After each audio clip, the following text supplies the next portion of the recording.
Multiplex തിയേറ്ററുകളിൽ പുറത്തുനിന്നുള്ള ഭക്ഷണപാനീയങ്ങൾ അനുവദനീയമല്ലെങ്കിൽ സൗജന്യ കുടിവെള്ള ലഭ്യത ഉറപ്പുവരുത്തണമെന്ന എറണാകുളം ജില്ലാ ഉപഭോക്തൃ കോടതിയുടെ ഉത്തരവ് നവമാധ്യമങ്ങളിലടക്കം കയ്യടി നേടുകയാണ്.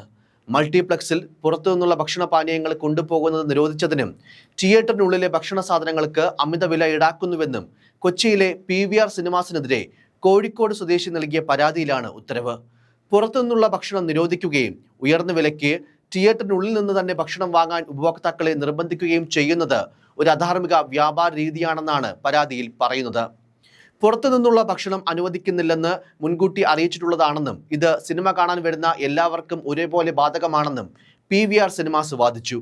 കൂടാതെ സിനിമ കാണാൻ വരുന്നവരുടെ സുരക്ഷ, സിനിമാ ഹാളിലെ ശുചിത്വം, ഭക്ഷണം എന്ന പേരിൽ ലഹരി വസ്തുക്കൾ, തീപിടിക്കുന്ന വസ്തുക്കൾ പോലുള്ളവ കൊണ്ടുവരാനുള്ള സാധ്യത എന്നിവയുമായി ബന്ധപ്പെട്ട സാധാരണവും ന്യായവുമായ ഒരു നിബന്ധനയാണിതെന്നും കമ്പനി കോടതിയിൽ ഉന്നയിച്ചു. ഭക്ഷണം വാങ്ങാൻ ആരെയും നിർബന്ധിക്കുന്നില്ലെന്നും ശുദ്ധീകരിച്ച കുടിവെള്ളം സൗജന്യമായി നൽകുന്നുണ്ടെന്നും അവർ വ്യക്തമാക്കി. പരാതി നിരാകരിച്ചെങ്കിലും എല്ലാ ഉപഭോക്താക്കൾക്കും ശുദ്ധീകരിച്ച കുടിവെള്ളം തടസ്സമില്ലാതെ സൗജന്യമായി നൽകുമെന്ന് PVR സിനിമാസ് രേഖാമൂലം കോടതിയിൽ ഉറപ്പു നൽകി.